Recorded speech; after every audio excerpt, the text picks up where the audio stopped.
Media Market Podcast começando. Eu sou a Luísa Teleste e por aqui você já sabe.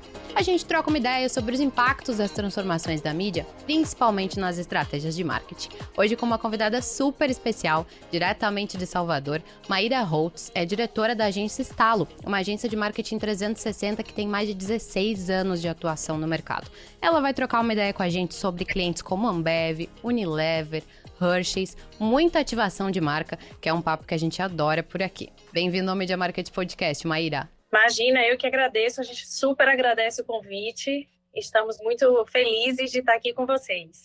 Eu também. Já conversei com a Maíra aqui nos bastidores, a gente já fez uma reunião antes desse papo e eu já sei que a energia dela é lá no alto. E eu já conversei com algumas outras pessoas que também são do segmento, que tem essa energia também. Eu acho que isso é um padrão de vocês, hein? Na verdade, eu ouso dizer que é um padrão empresarial Brasil. A gente É necessário. fica com a energia lá em cima. É necessário no empresariado brasileiro a gente ter essa energia lá em cima, né? Se manter positivos para que as coisas também aconteçam, né? Além do planejamento e de tudo mais que a gente já faz. É verdade. Cara, e eu acho sensacional a história, a tua história e a história da agência. Eu logo já quero entrar num papo aí de crescimento com relação a um período que foi desafiador para todo mundo, que foi o da pandemia. Mas antes eu quero retroceder um pouquinho e pedir para tu compartilhar um pouquinho com a nossa audiência um pouco da tua história e que eu imagino que se misture também com a história de criação da agência, né? Então, eu não vou revelar minha idade. Não precisa, Eu sou uma pessoa jovem, como vocês estão vendo. Mas tem alguns anos de experiência. A história de vida da gente, eu acho que é extremamente importante, porque todos nós somos únicos, né? E acredito que uns, né, servem aos outros como experiência, né, e inspiração. E minha história de vida eu comecei a trabalhar com 16 anos, e eu tive muita sorte, né? Porque na época eu vim de uma família que não era rica, né? Minha família não era rica, era classe média baixa. E minha mãe, na época, eu insisti muito para minha mãe para me mandar para os Estados Unidos, porque eu tinha uma prima que morava lá e ela estava entrando em depressão e eu queria salvar minha prima. Então eu falei, mãe, eu preciso ir para os Estados Unidos. Mas a minha mãe, ela não tinha condições de me mandar, financeiramente ela não tinha condições de me mandar. E esse foi o meu primeiro desafio. A minha mãe falou assim para mim, olha, se você juntar o dinheiro da passagem, eu te mando para lá e você fica lá 3 meses. E é claro que ela falou isso porque ela nunca ia imaginar. Ela que pensou, não vai juntar nunca, né? Nunca esse dinheiro. Como é que essa menina de 16 anos vai conseguir, né? Nunca trabalhou, sabe nem o que é isso. Pois eu juntei o dinheiro da passagem. E era engraçado porque eu ligava para os meus parentes, tios, tias, e eu nem queria o dinheiro, assim, de graça. Eu nunca quis nada de graça. Então eu sempre falava assim, olha, tem alguma coisa aí na sua casa que eu possa fazer para você me dar um dinheiro, porque eu preciso juntar X para viajar, para comprar minha passagem? E aí sempre tinha alguma coisa. Então eu dava uma banca com algum primo meu, eu já fiz rejunte de banheiro, então eu ia fazendo coisas, né, até juntar o dinheiro. Quando eu juntei o dinheiro que eu dei para minha mãe, ela tomou um susto. Ela falou, nossa senhora, como que, né, minha filha, o que Agora que aconteceu? eu vou ter que me virar para mandar essa menina.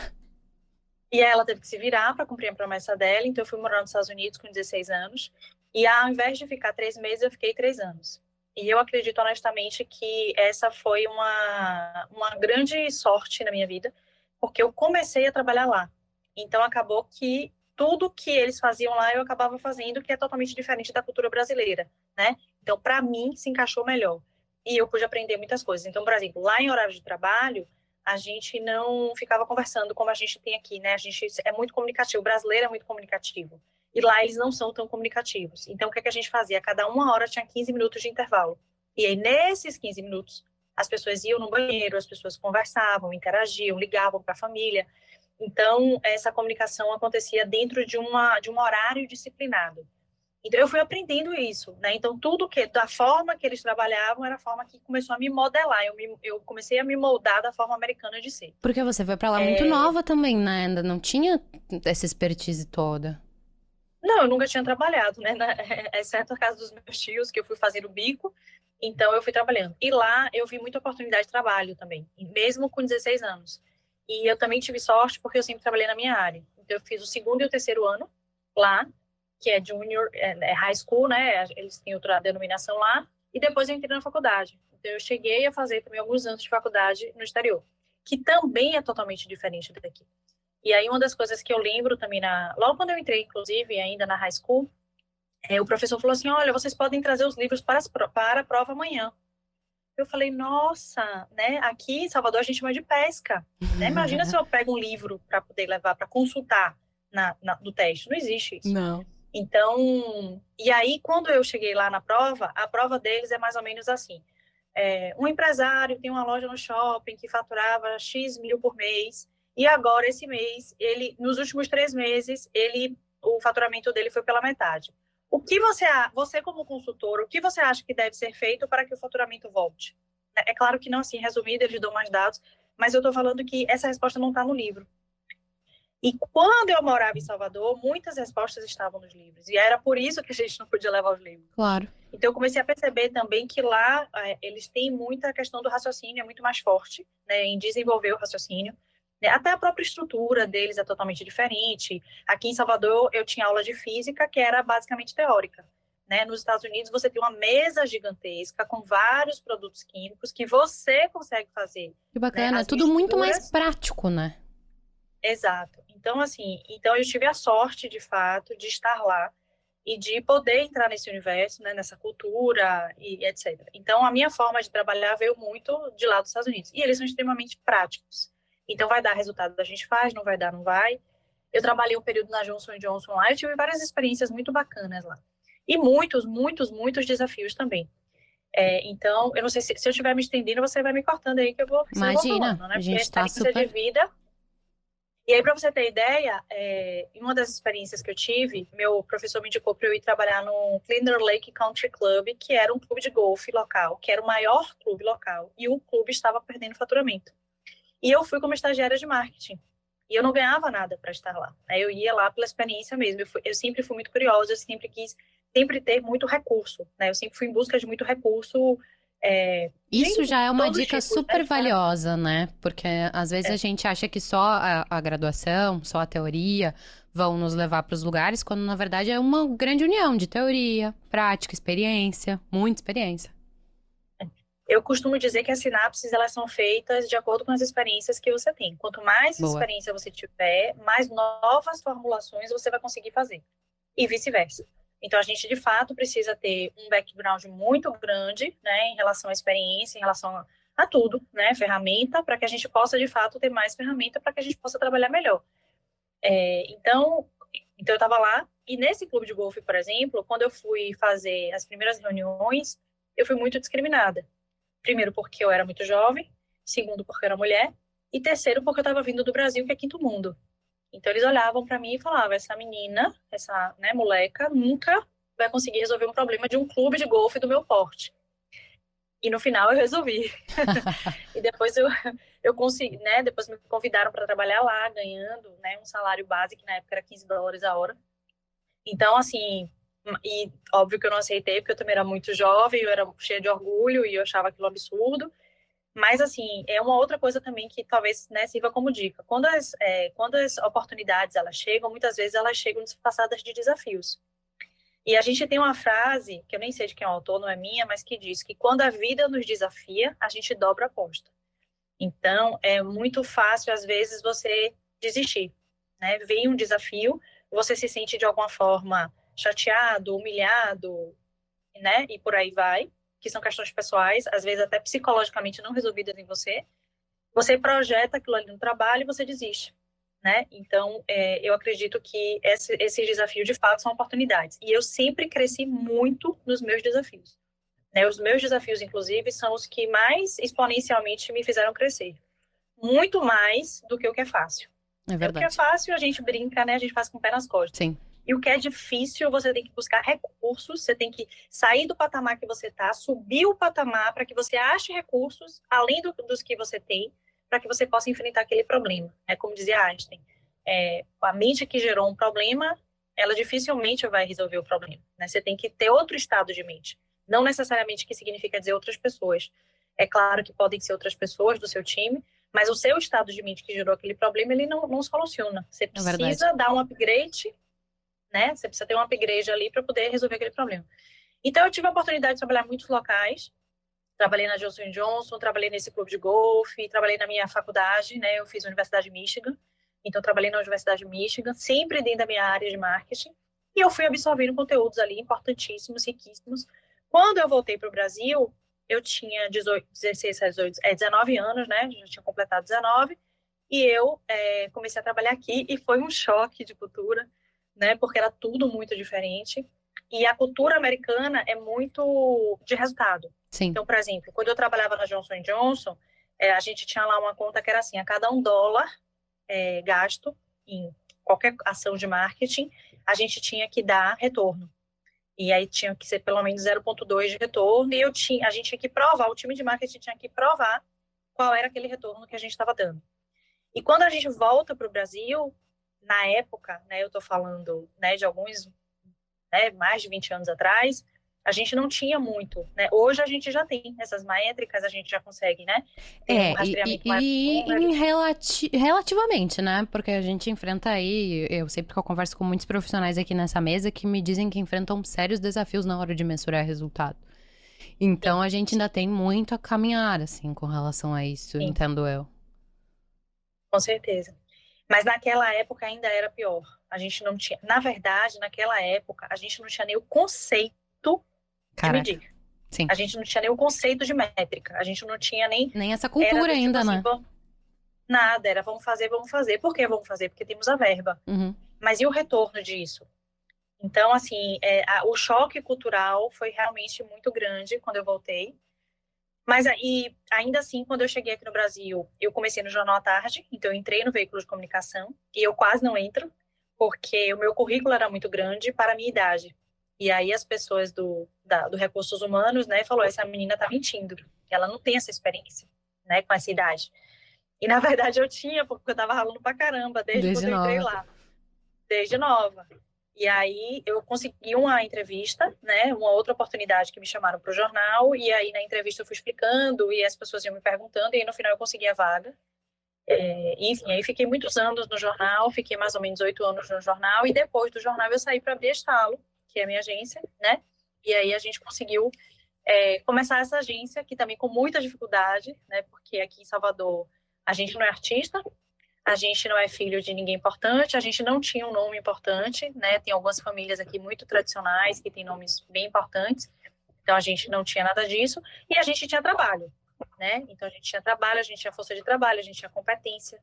Então isso tudo foi o que nos projetou no mercado. Então, na falta de tudo, tínhamos a competência. Uhum. E aí a gente foi ganhando espaço, abrindo caminho, trabalhando com marcas, com grandes marcas, por conta da nossa competência mesmo, né? As entregas da gente, o planejamento da gente, tudo que a gente fazia era muito estratégico, a gente pensava muito, mas também herança, né, lá dos Estados Unidos. Porque como eu tinha que sempre provar o retorno financeiro de tudo que eu estava gastando, porque não era gasto de investimento, então eu aprendi a pensar muito antes de eu fazer os investimentos.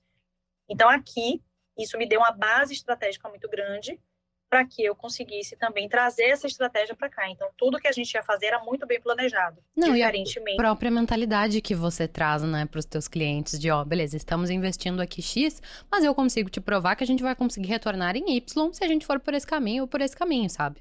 Isso acho que é um diferencial gigantesco. Mas aí, vocês já começaram com ativação de marca ou no início era outra pegada? Não, no início a gente só fazia ativação de marca. Inclusive, a ativação de marca, ela é responsável por 93% até hoje, né? Quer dizer, até o ano passado, né? 93% da maioria dos faturamentos de agências no Brasil é ainda ativação de marca seguido de eventos. Sério? Não fazia ideia desse dado, que legal. Então, a maioria das agências no faturamento do Brasil é basicamente isso aí, né? A gente tem isso aí, esse dado. Agora, o evento está bem empatadinho, né? 93 contra 92, então é bem... Mas no começo a gente fazia só ativação e a gente fazia só Salvador. Uhum. Depois, 2 anos depois, a gente começou a crescer no Nordeste. Então a gente começou a fazer Recife, Fortaleza, a gente começou a pegar outras regiões do Nordeste. E aí nos últimos 7 anos, nós estamos em São Paulo, abrimos uma agência em São Paulo. Antes da agência de São Paulo dar certo ou dar errado.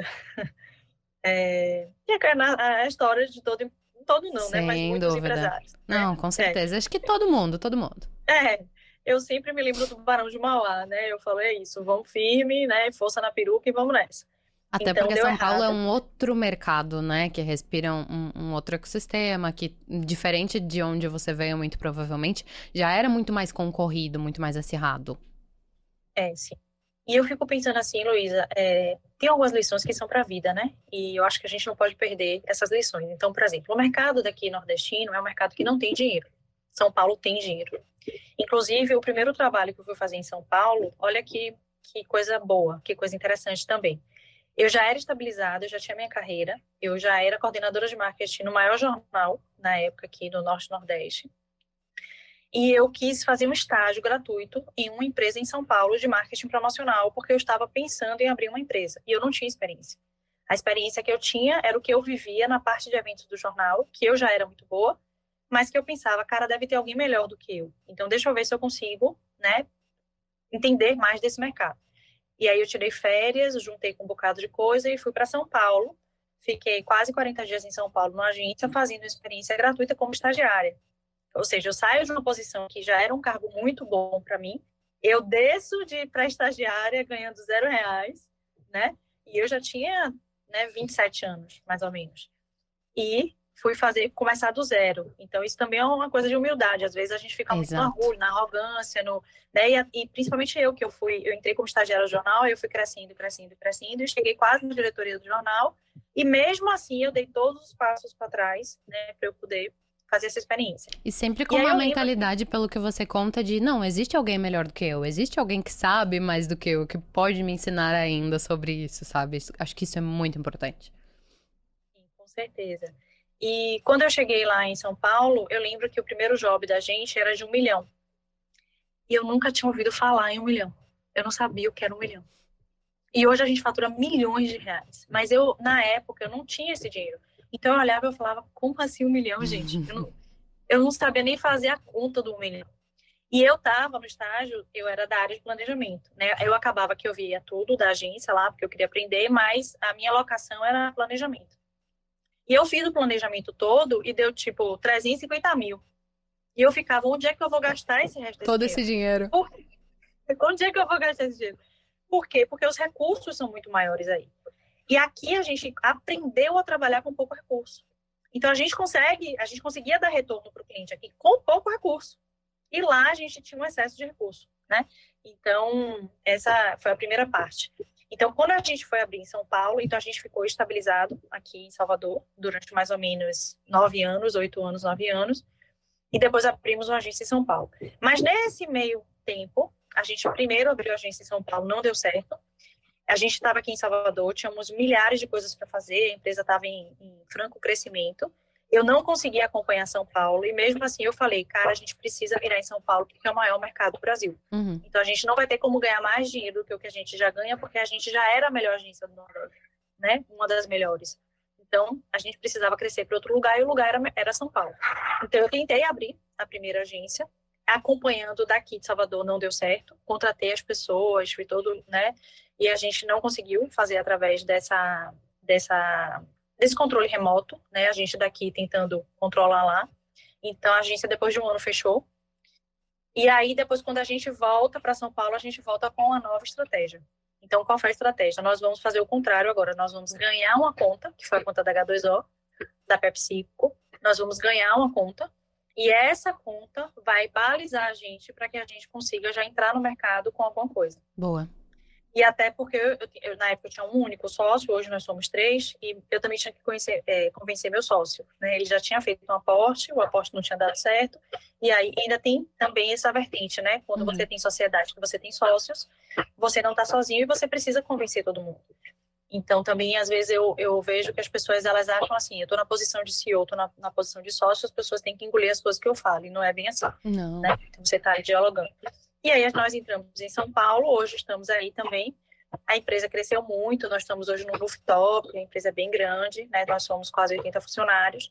Temos também uma unidade aqui em Salvador e temos um cantinho lá no Rio de Janeiro e a gente atua no Brasil todo.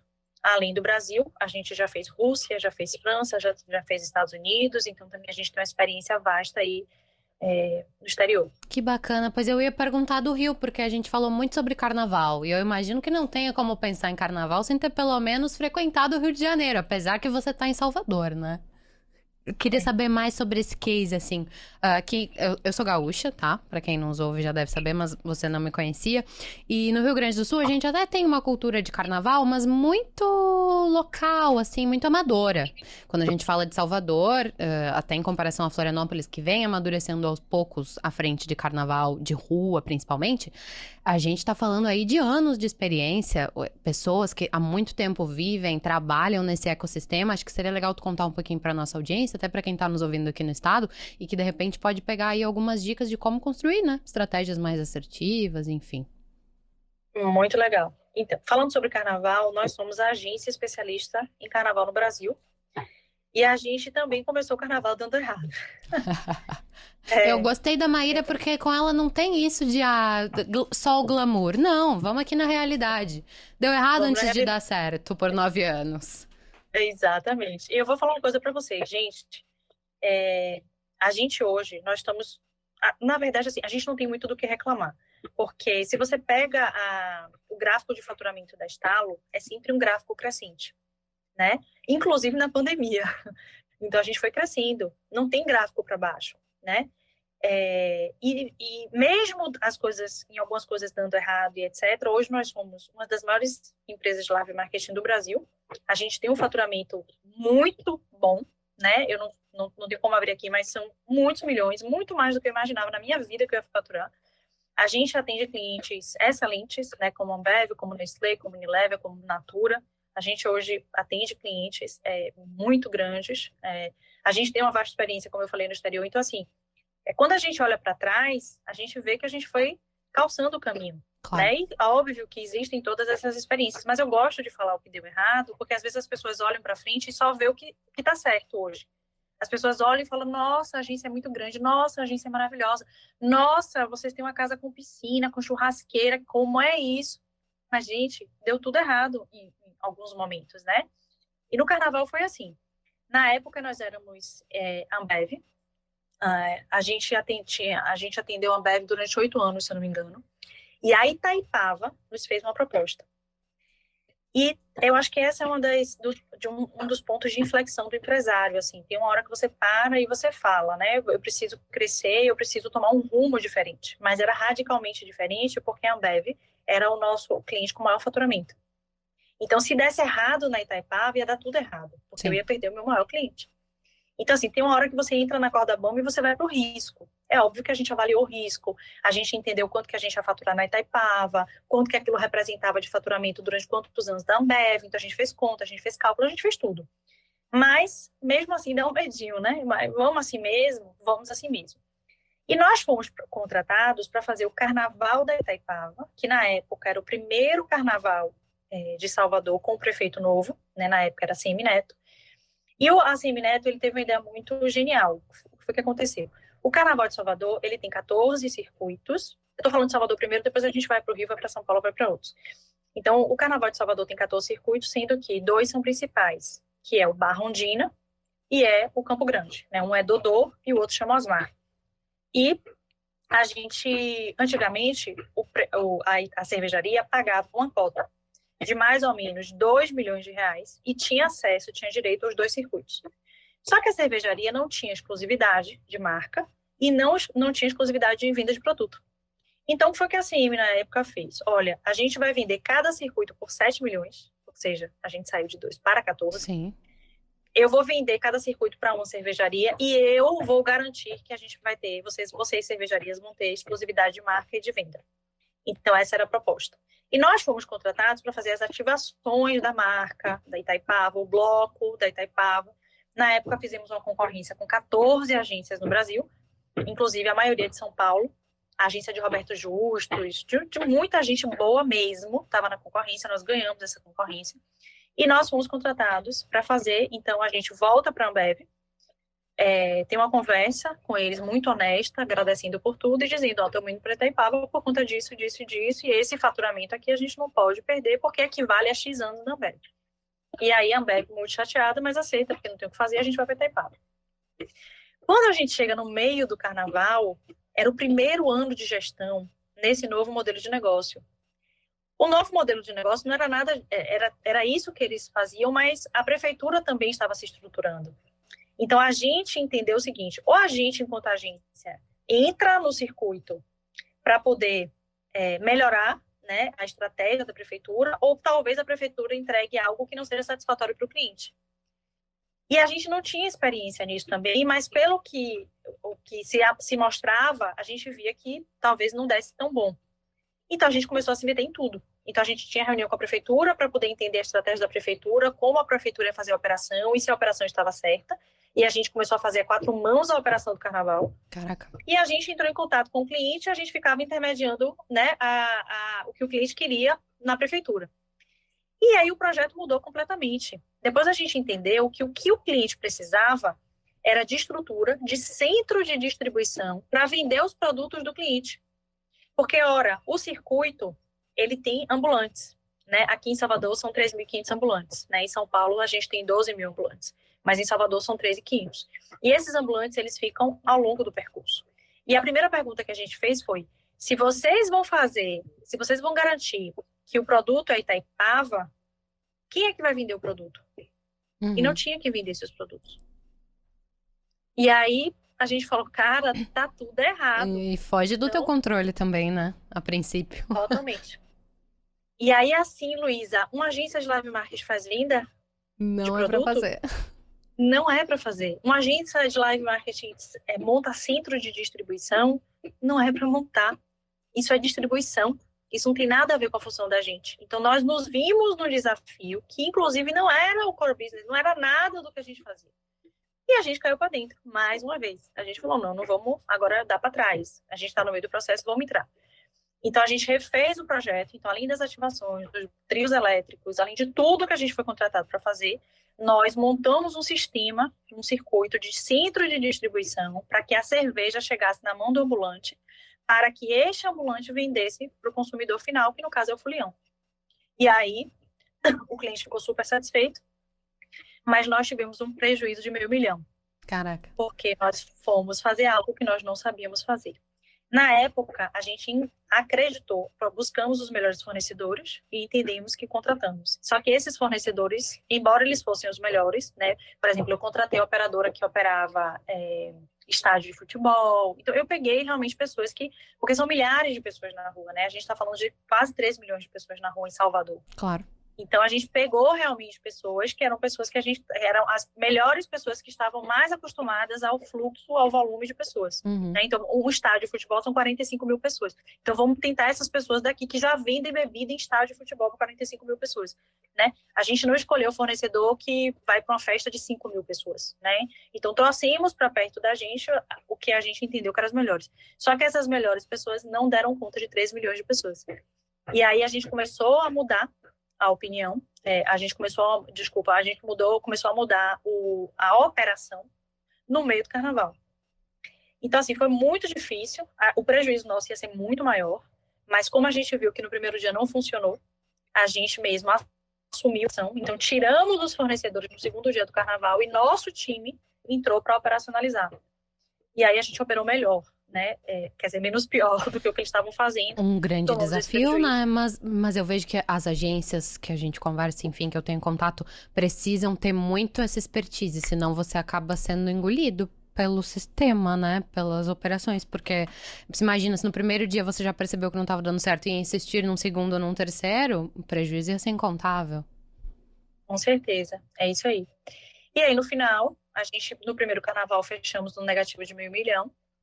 No segundo ano, a gente já estava contratado, porque o contrato nosso era de 2 anos no mínimo. E aí, no segundo ano, a gente já entendeu como que a gente ia fazer tudo, o que é que a gente precisava melhorar, como funcionava um sistema de distribuição, como funciona um centro de distribuição, o que é que a gente tem que ter, quais são as câmaras, como é que funciona, etc, etc.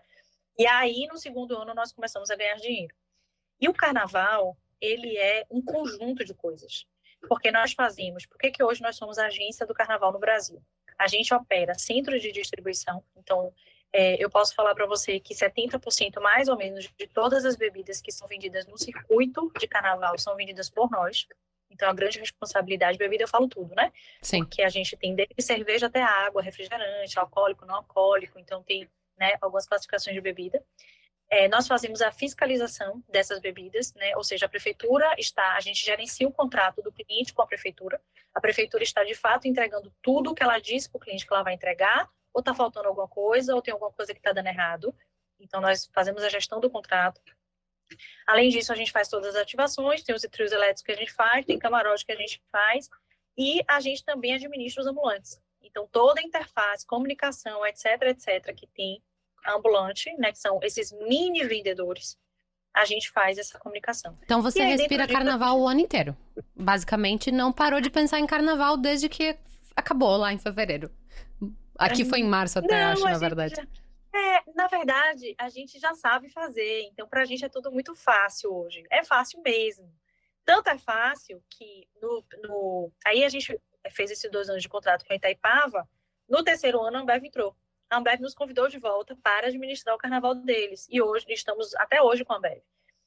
Nós criamos, existem suportes hoje, que é um equipamento que é feito para o ambulante vender melhor. Esse suporte foi criado por nós. Nesse suporte, a gente viu a oportunidade de ter uma comunicação visual, porque o que acontece? O carnaval, assim como, né, os eventos em geral, a gente disputa a mídia gratuita, né? Sim. Não tem jeito, que são as ações hoje de PR que a gente faz, por exemplo, no live marketing, para a gente poder chamar atenção e entrar na mídia de forma gratuita, né? Não pagar a mídia. Então, o que acontece? A gente percebeu que, como a rua é nossa, a gente começou dentro desses equipamentos, né, que são grandes barreiras, a gente começou a colocar logo do cliente, produto bem estourado, cor do cliente. Por quê? Porque as gruas de carnaval, elas passam nesses lugares e aí, inevitavelmente, vai a marca do cliente o tempo todo. Então, a gente conseguiu um conjunto, né, de benefícios para o cliente da gente, mesmo o cliente não tendo solicitado. Porque o nosso objetivo não era, por exemplo, ter um desempenho bom de mídia gratuita nas redes de TVs, né? Esse briefing nunca veio. Mas a gente falou, não, mas a gente pode colocar isso aqui, então vamos, né? E aí a gente foi agregando também para o cliente. Aí quando eu falo das estratégias e do que a gente entrega e que a gente normalmente entrega mais, é o que a gente pensa. Então, como que a gente pode facilitar ainda mais a vida do consumidor? Como que a gente pode facilitar ainda mais a vida do cliente? Como que a gente pode... E aí a gente vai buscando essas alternativas. E de lá para cá, nós temos feito aí, já vamos fazer o 10º ano de carnaval. Depois do primeiro ano de Salvador, na Ambev, o desempenho da gente foi super bom em relação a vendas de produto. A gente bateu o recorde da Ambev de vendas de produto. Então, nós fomos convidados também pela Ambev para fazer Recife, o Carnaval de Recife. Estamos lá no Carnaval de Recife, que são 2,5 milhões de pessoas, mais ou menos, né? Depois, no terceiro ano, a gente foi convidado. No terceiro ano da Ambev, a gente foi convidado para fazer o Carnaval de Olinda, que é um pouquinho maior, nós são 4 milhões de pessoas na rua. Começamos a fazer o Carnaval de Recife, então a gente já tinha Salvador, Recife e Olinda. E nos últimos anos nós fomos convidados para fazer o Carnaval de São Paulo. Então a gente está aí, né, evoluindo, crescendo, mas sempre com essa expertise que a gente tem de trazer essas soluções para o cliente, independente da praça, porque de carnaval a gente entende. Sem dúvida, né?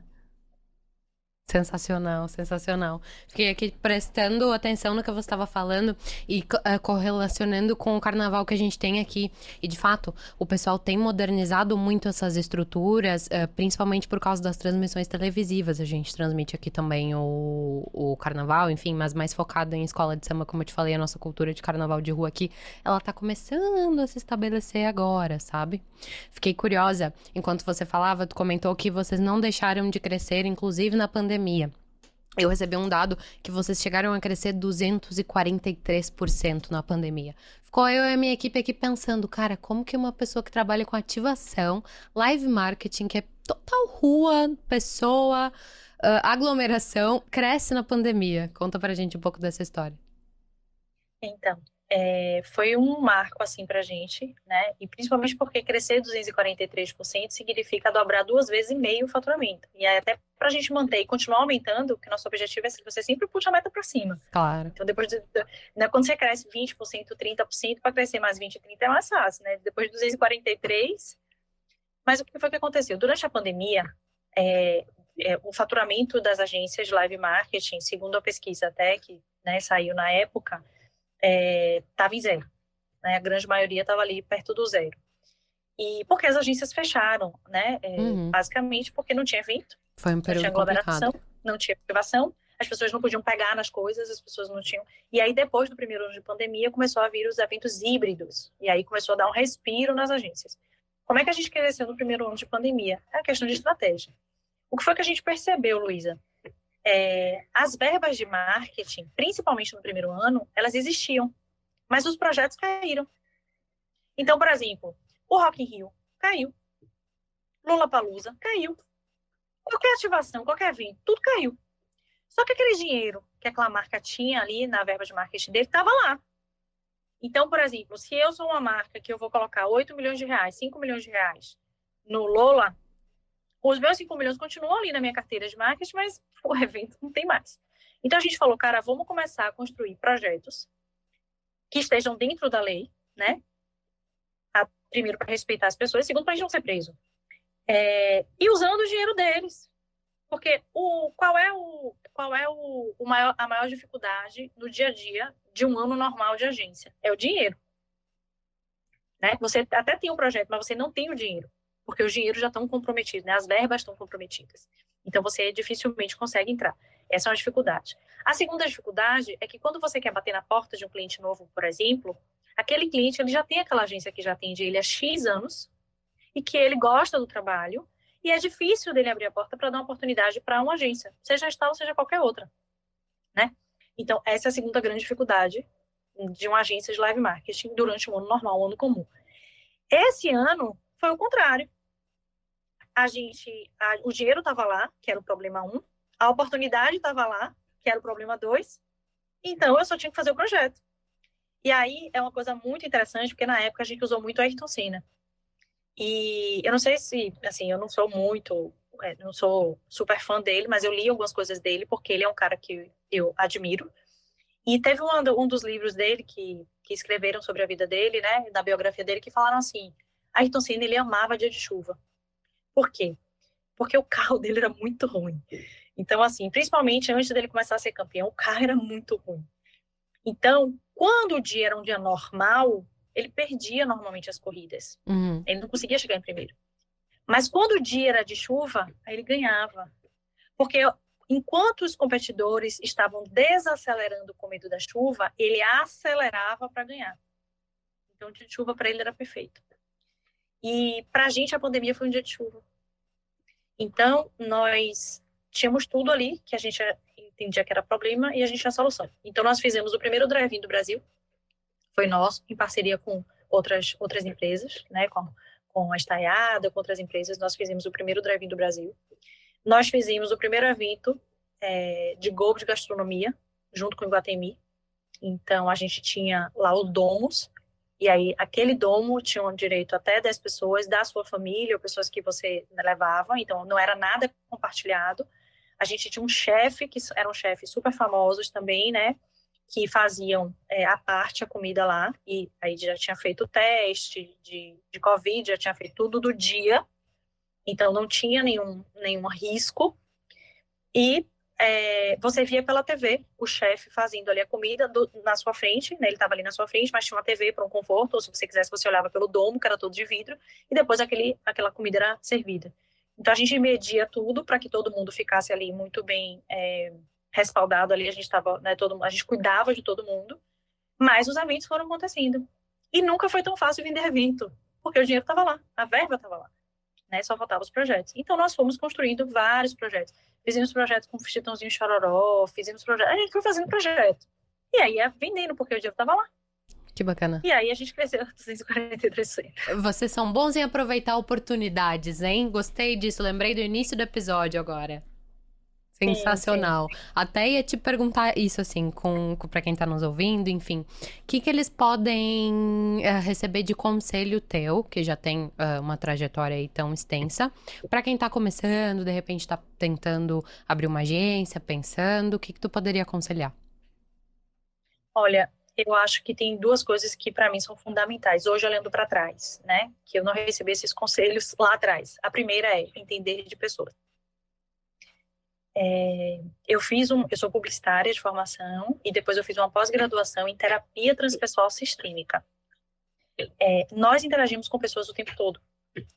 Sejam pessoas funcionários, sejam pessoas colegas de trabalho, sejam pessoas consumidores, sejam pessoas fornecedores, sejam pessoas, todo mundo é pessoas, né? A gente tem aí uma inteligência artificial que está chegando, mas somos todos pessoas, ainda somos pessoas.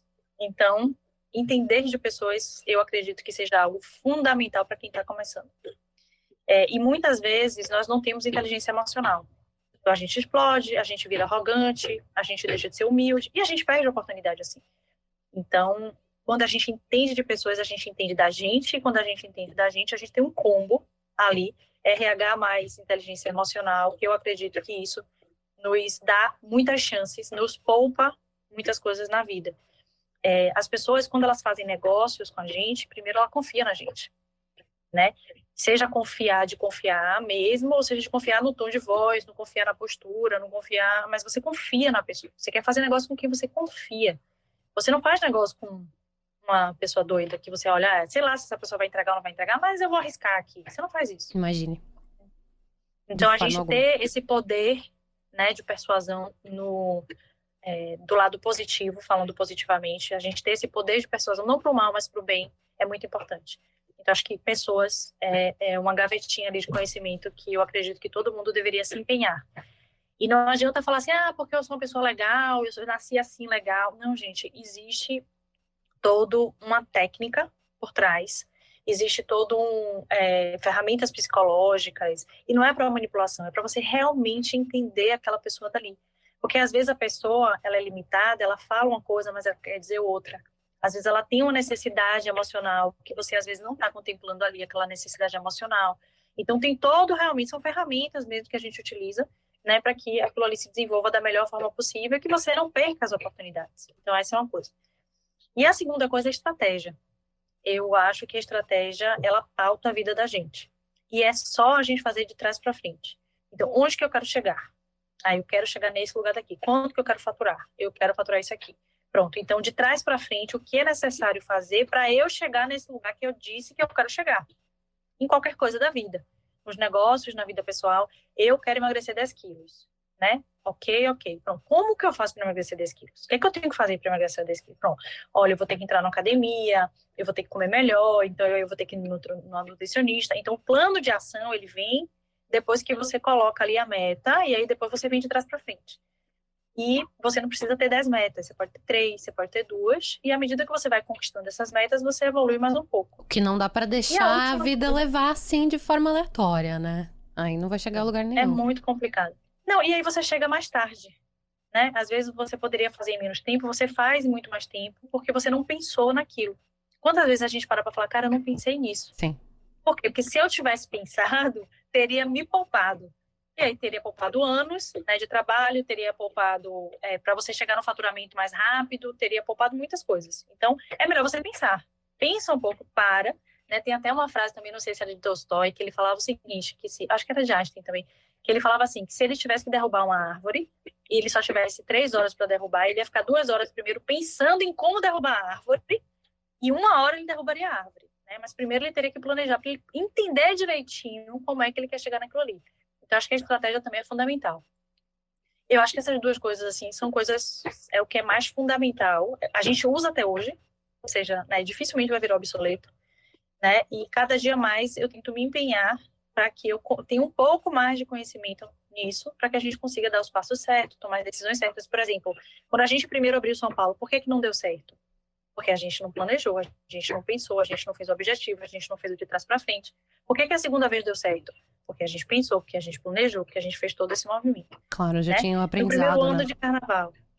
No primeiro ano de carnaval, por que não deu certo? Porque a gente deixou ali terceirizada aquela responsabilidade na mão de fornecedores que a gente achou que desse conta, não deram conta. Por que o segundo ano deu certo? Porque a gente parou, porque a gente pensou, porque a gente planejou, Então, poupa muito. Poupa dinheiro, poupa tempo, né? Poupa uma série de questões. Eu acho que essas duas, assim, para mim, são cruciais, assim, são pessoas e estratégia. O que a gente pode esperar da Estalo nos próximos anos? Ai, gente, a gente vai alçar voos aí, Brasil afora. A gente vai para o exterior, né, que já está aí no planejamento da gente. Era um planejamento de pandemia, veio a pandemia, a gente adiou. E aí outras coisas foram acontecendo. Mas a gente ainda vai expandir, vocês ainda vou ouvir a Estalo Promotions, Estalo Live Marketing, Boa. né? Em alguns lugares, mas a meta agora, o objetivo agora é expandir. Sensacional. Você é uma pessoa muito inspiradora, né, Maíra? Desde o primeiro momento que a gente conversou, já deu pra perceber isso. Quero aproveitar, então, essas tuas dicas aí, o teu conhecimento, pra indicar pra galera algum livro que tu esteja lendo, algum podcast que tu esteja consumindo, onde que tu te abastece aí de informações pra te inspirar no dia a dia? Quando eu tinha 16 anos, não, acho que antes, eu era louca do livro. Eu tenho um problema que eu tenho memória ruim. Então, assim, meu irmão, que é meu sócio, ele falava, cara, se você tivesse memória boa, a gente já tava bilionário. De tanto que você já leu. De tanto que eu leio. Eu leio muito. E assim, eu deixava de ir pra festa pra ler mesmo. E é genuíno meu. É uma coisa que eu amo fazer, eu amo ler. Eu amo conhecimento, eu amo trocar ideia. Teve uma vez que eu tive a oportunidade, eu não sei se você já ouviu falar, tem um autor chamado Fritjof Capra. Não. Ele tem um livro super famoso que chama Ponto de Mutação. E, e aí uma vez eu fiz uma palestra com ele, eu tive a oportunidade de conversar com ele, porque no almoço, no jantar, depois da palestra, aí a gente foi jantar todo mundo junto, o dono do jornal, todo mundo, ninguém sabia falar inglês. Aí eu falava, ai gente, que maravilha, só eu e você agora, Capra. E aí eu ficava falando milhares de coisas para ele, né, eu e ele só, e aí teve uma vez que eu perguntei para ele, eu falei, cara, como é que você tem tanto conhecimento? Ele falou assim para mim, eu converso com pessoas, eu adoro conversar com pessoas, eu amo conversar com pessoas, eu passo o dia conversando com pessoas e eu vou pegando as informações. No meu caso específico, eu acho que assim, aí voltando só para responder, gente, não sei se você já ouviu falar também, tem um cara chamado Napoleão Hill. Ele é sensacional. Eu acho, inclusive, que muitos livros hoje é sempre o resumo de alguma coisa dele. Então, ele tem um livro muito bom chamado Mais Esperto que o Diabo. Ele tem um livro excelente chamado Quem Pensa Enriquece. Ele tem um livro muito bom que se chama Lei do Triunfo, mas esse é uma bíblia. Eu nem li todo, para ser honesto, eu li uma parte já. Mas eu não li todo, gente, porque eu leio, paro e eu falo, é muito conhecimento, então eu não consigo, às vezes, acelerar. Na minha casa, eu tenho uma biblioteca gigantesca. Eu tenho mais de 100 livros que eu comprei que eu não li ainda. Mas eu sou a louca do livro. Então Ah, que bom, tá me sentindo abraçada então, porque eu preciso parar de comprar livro, cara. Não dou conta de ler tudo que eu tenho lá em casa. Miga! Entendeu? Eu sou assim, eu vou comprando, vou comprando. Mas assim, eu acho que dos autores que, assim, para mim, que é mais relevante, eu não lembro de todos também, porque minha memória é ruim mesmo, mas assim, Napoleão Hill para mim é um divisor de águas, assim, com certeza. E aí tem outros livros também que são muito legais, que não necessariamente tem a ver com a gente, mas, por exemplo, tem um cara muito bom que chama Bruce Lipton, que ele tem um livro famoso também que chama A Biologia da Crença. E eu acho que esse livro é bom para mudar a mente da gente, porque a gente entende também que tudo é a mente, né? É o mastermind da gente. E aí, nesse livro, o que foi que ele descobriu? Você já viu que eu sou conversadora, né, Luísa? Eu tô indo, Tudo viu? certo, imagina. Tô indo. Olha que fantástico. Antigamente, a comunidade médica, né, achava que se você tivesse o gene, você ia desenvolver a doença. E esse cara, Bruce Lipton, que ele é médico e é pesquisador, ele é cientista, ele descobriu que o ambiente é que faz ou não você desenvolver o gene. É por isso que o livro chama Biologia da Crença. Porque é o que você acredita. Então, você realmente precisa trabalhar os seus pensamentos, as suas emoções. A gente acredita também na parte psicológica, que depois da pandemia mexeu com muita gente, né? As pessoas ficaram, né? Algumas pessoas surtaram um pouquinho, algumas pessoas desenvolveram crise de pânico. E eu arrisco a dizer que até hoje a gente não conseguiu entender quais foram as consequências que de fato nos acometeram por conta desse período, sabe? Muito recente, pra gente poder conseguir medir tudo o que nos aconteceu. Exato. E às vezes a gente não... E aí entra a física quântica, entra tanto assunto legal. Então, assim, às vezes a gente não tem muita noção do que o pensamento faz com a gente. E aí eu falo biologicamente, inclusive, né? Porque nós temos uma farmacinha no cérebro, que é o hipotálamo, e ele gera, né? Cada reação, cada sentimento que você tem, a gente joga uma bomba de hormônios na gente. Então, o estresse, por exemplo, é uma bomba de cortisol, de um bocado de coisa que a gente joga no corpo que é ruim pra gente. E aí aquilo junto ali, você vai juntando, desenvolve uma doença lá na frente. E às vezes a gente não sabe de onde a doença veio. Então, a gente realmente precisa trabalhar a cabeça da gente. A gente realmente precisa primeiro ter saúde mental para depois ter saúde física. Tá aí, a biologia da crença. A Biologia da Crença. É muito bom. E esse cara, ele tem, se você botar lá Bruce Lipton no YouTube, ele tem um podcast, ele fez uma entrevista agora com, eu esqueci o nome dele, é um cara super famoso, que era jogador de futebol americano, e ele explica um pouco sobre o livro, ele explica um pouco sobre o outro livro que ele lançou, que chama Efeito Lua de Mel, que é um livro muito bom também, que fala sobre o amor. E aí ele fala os estágios, é bem legal, ele é bem interessante. Ele só tem esses 2 livros, mas é muito legal. E o YouTube, a entrevista dele, vale muito a pena ver também, é gratuito. Então, Vou acho que procurar, esses 2, depois assim, coloco na descrição do episódio pra galera encontrar. Ótimo. E essa era a minha ótimo. próxima pergunta. Quem tá nos ouvindo aqui, com certeza tá curioso pra saber onde encontrar Estalo, onde encontrar os cases que vocês têm feito. Fala pra gente aí, LinkedIn, site, Instagram, onde encontrar vocês. Tudo, Instagram, tudo é Estalo BR. Estalo do jeito que fala. ESTALO. Vocês falam E, né? ESTALOBR. Então, no Instagram, no LinkedIn, todas as mídias a gente tá lá. Clica lá para seguir a gente vai ficar super satisfeito. Não, com certeza já deu pra ouvir nesses poucos minutos que a gente conversou aqui, que tem case pra caramba.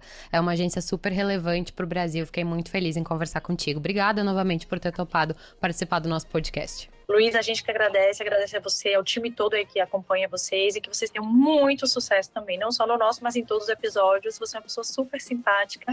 E se vocês vierem aqui a Salvador, vierem a Bahia, dá uma ligadinha pra gente. Menina, meu sonho, meus amigos vão estar ouvindo esse episódio depois e vão dizer, Luísa, esse é o sonho pro Circuito Barrondina, né? E eu, sim. Agora eu tenho um contato lá, hein?